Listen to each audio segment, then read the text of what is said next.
to drive your career, not just ride along? You're in the right place.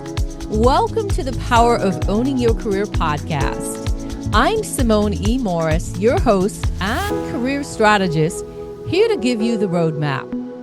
Each week, we're cutting through the noise with strategies, stories, and insights to get you back in control. Your career clarity starts right here.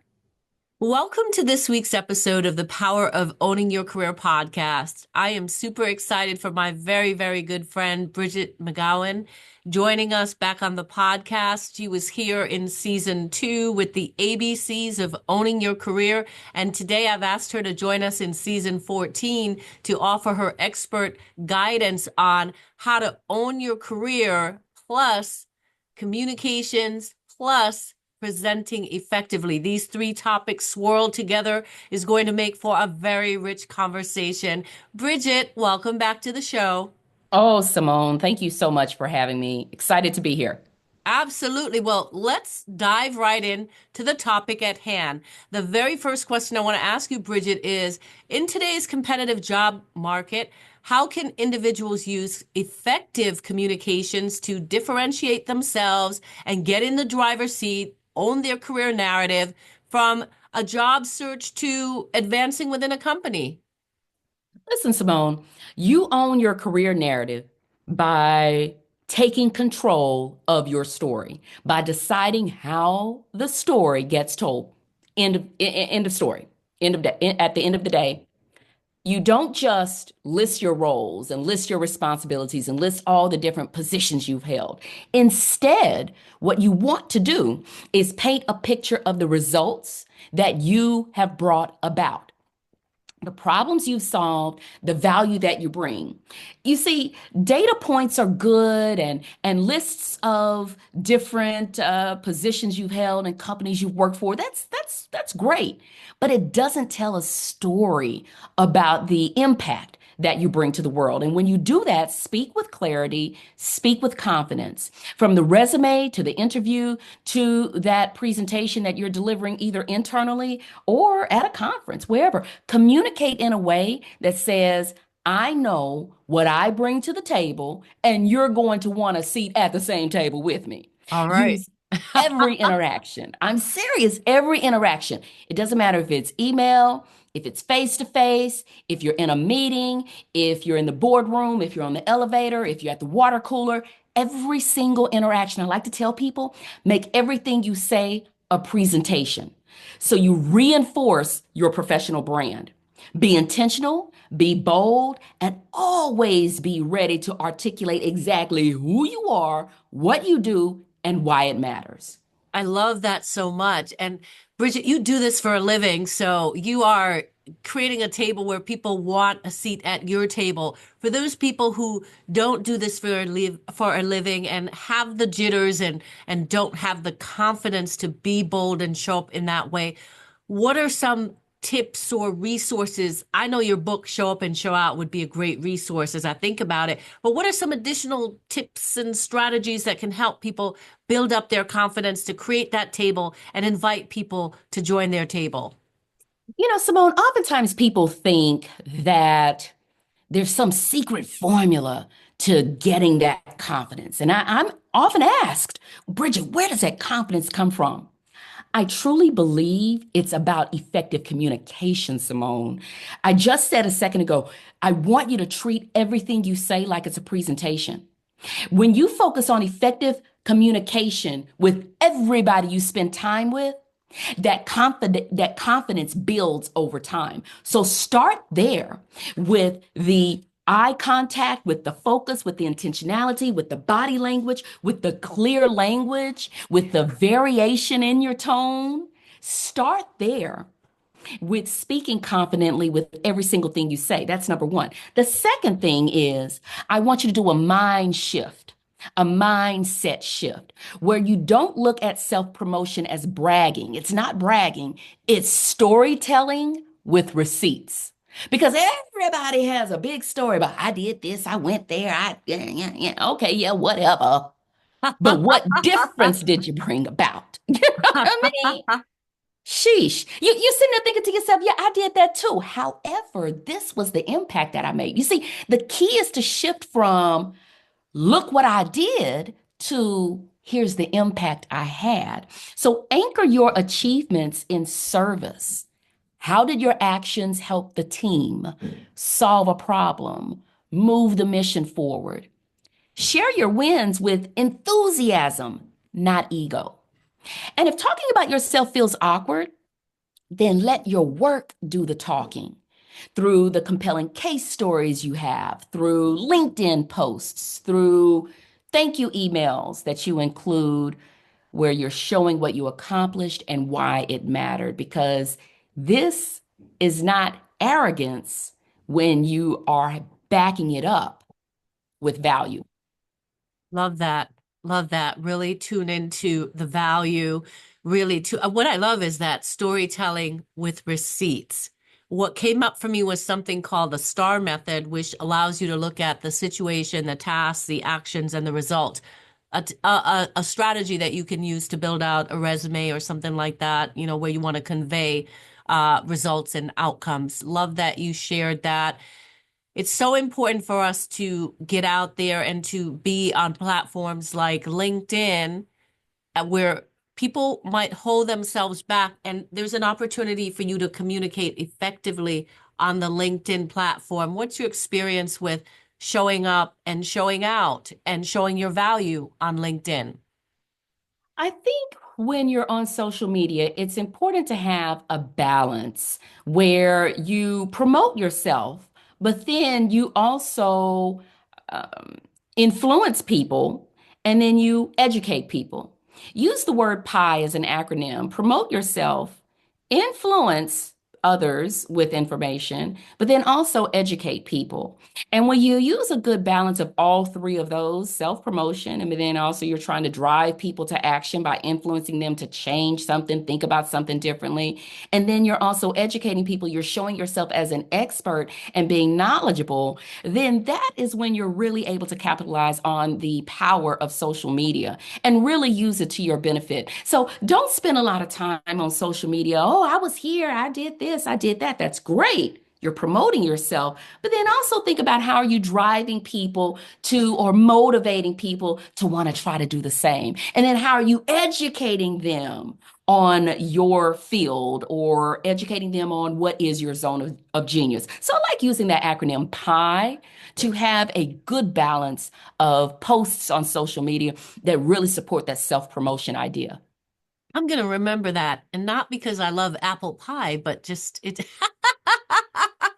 very Yeah. catchy. I love it. Pie.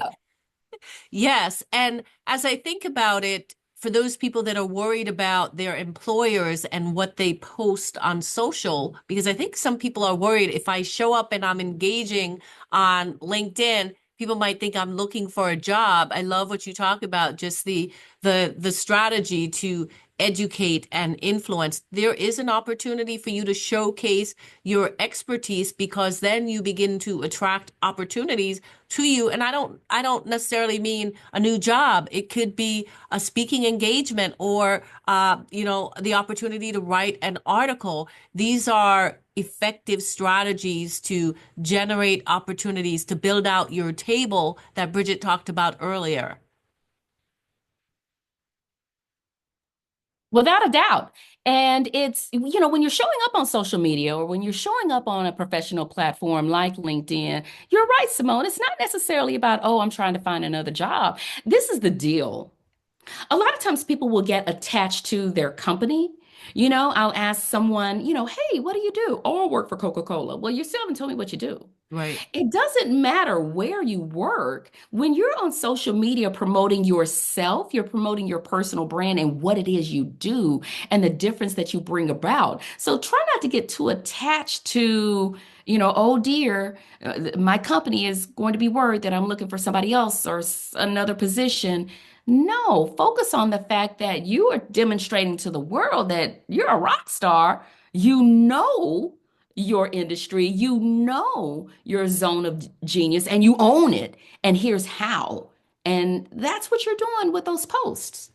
Love that. Love that, Bridgett. Now, with the rise of remote work and digital communications, what are some strategies for communicating effectively to maintain visibility, build connections, and ensure that your contributions are recognized? You can still command a room, even if it is a Zoom room. You can. First, show up like you mean business. If this is both audio and video, camera on, lighting's right, background is cleaned up. You don't have to go to a professional set. Be present, be vocal, and be prepared. Do not wait to be asked. Don't wait for an invitation. I have to tell our 11-year-old son that all the time. He'll stand around, nobody's asking me to play. Why don't you ask somebody to play? Don't wait for an invitation. You go invite somebody. Find ways to contribute value in the chats. Let's say you're not the one on the microphone, you're not the one running the meeting. Add value in the chat. Somebody had a great point. Somebody shared something really interesting. Add on to it in the chat. Love Send that. emails and whatnot. Visibility. Let me make this point. Visibility is not about making noise. It's about being relevant. Ooh. A lot of times people like to talk for the sake of talking, and people start to get the glazed donut look. Speak with purpose, okay? And then make sure you're always following up. If you promise to get something to someone by a certain date, do it. A quick message summarizing your input or offering support can go a long way. In virtual spaces, clarity is currency. If nobody knows what you're talking about, nobody knows what the next steps are, and you've got that physical distance that's created via Zoom, via whatever platform you're using. The clearer you are in writing and speaking, the more people will trust your expertise, even if you're not in the same building. Ooh. Powerful. I feel like saying preach. I don't know if you get that when you're speaking, but I just feel revved up. And I hope the listeners are revved up. I'm excited as well to have this conversation with you, Bridgett. So let's talk about listening because listening is key in communications. How can active listening and asking insightful questions contribute to building strong professional relationships and advancing your career? Listening, Simone, is your superpower, no matter your position. Most people listen to respond. Leaders listen to understand. Mm. When you lean in, ask thoughtful follow-ups. Everybody, listeners, she actually leaned in. You can't. So you understand, I'm making a serious point here. This is why I'm laughing. Listen, when you lean in, ask those really insightful follow-ups and make others feel heard. Make your listeners feel like they're the most important person in the room. And when you do that, you become memorable and trustworthy. You Mm. see, those thoughtful questions show that you're not just paying attention, you're engaged, invested, capable of critical thinking. That's hot. That's sexy. And when people see that you understand them, they will be more open to your ideas, your leadership advancement, and your value. So zip it. Listen deeply and ask, what do you need most right now? What can I do for you right now? Those kinds of questions can open doors you didn't even know were there. I love that. I love that. Harvard Business Review has an article on the 5 strategic thinking questions you can ask. So I love the idea of generating in your toolkit a list of questions where you can show up confidently and be memorable. And this is another one that we add to it.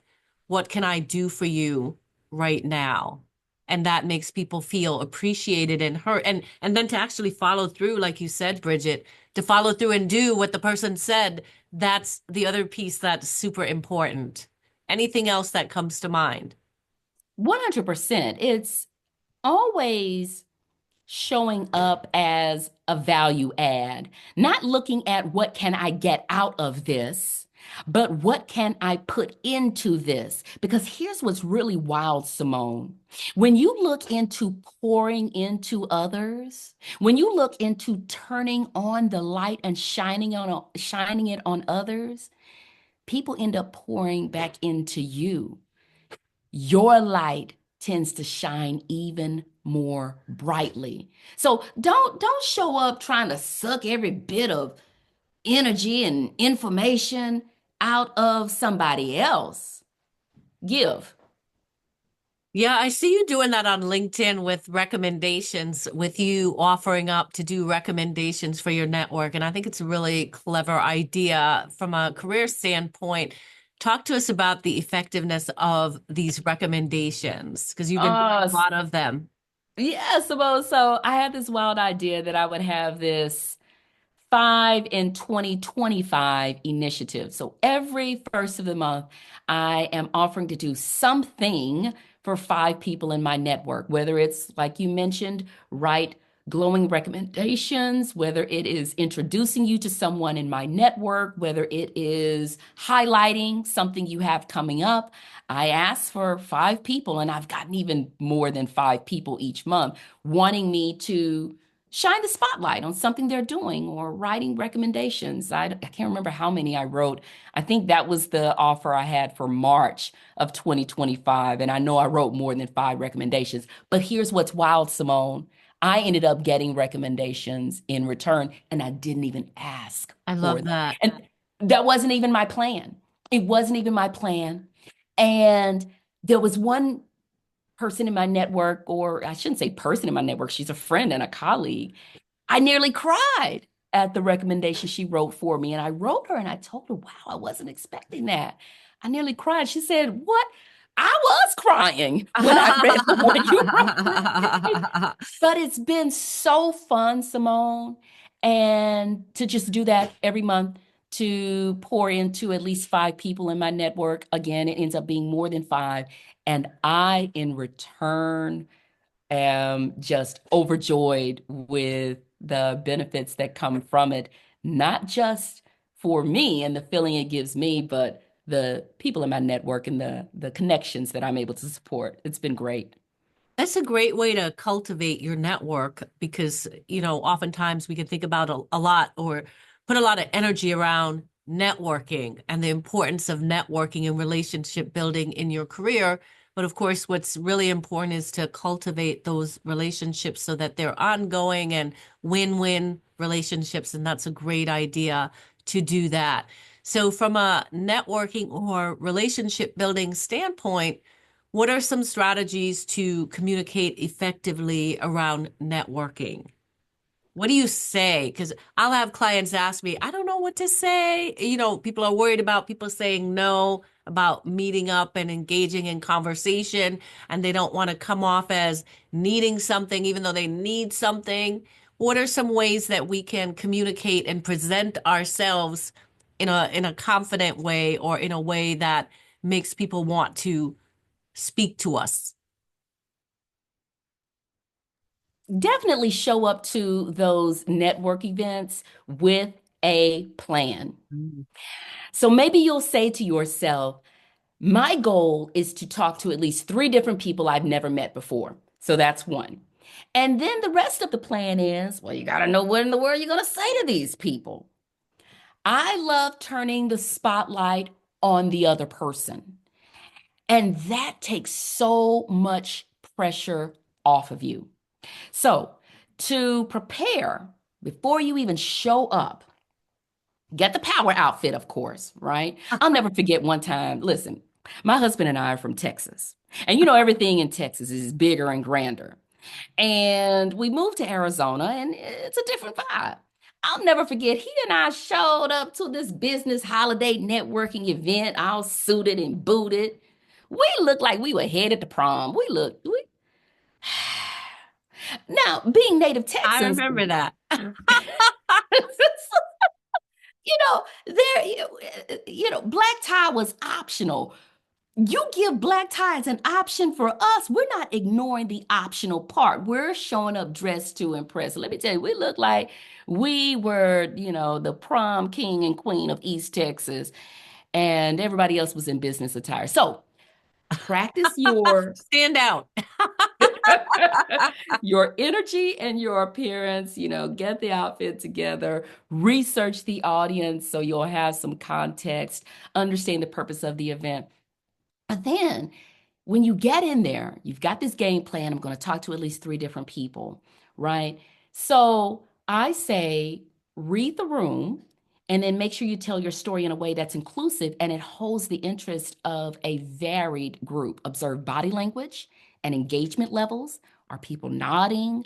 Are they leaning in? Or are they distracted? They're looking at their watch. They're checking out their buffet line over there, right? Depending on their reactions, your narrative needs to change, right? So if they're not picking up what you're putting down, now it's time to shift the light on them and say, you know what? Enough about me. Hey, what's an interesting book you've read lately? What's an interesting business book? I just finished da-da-da-da. It was great. What are you reading? Right? So depending on their reactions, your narrative needs to shift. It needs to change. Make sure you're using relatable examples or universal themes like humor, growth, overcoming challenges that will engage a diverse audience. And most importantly, ask questions. We were talking earlier about having a couple of great questions.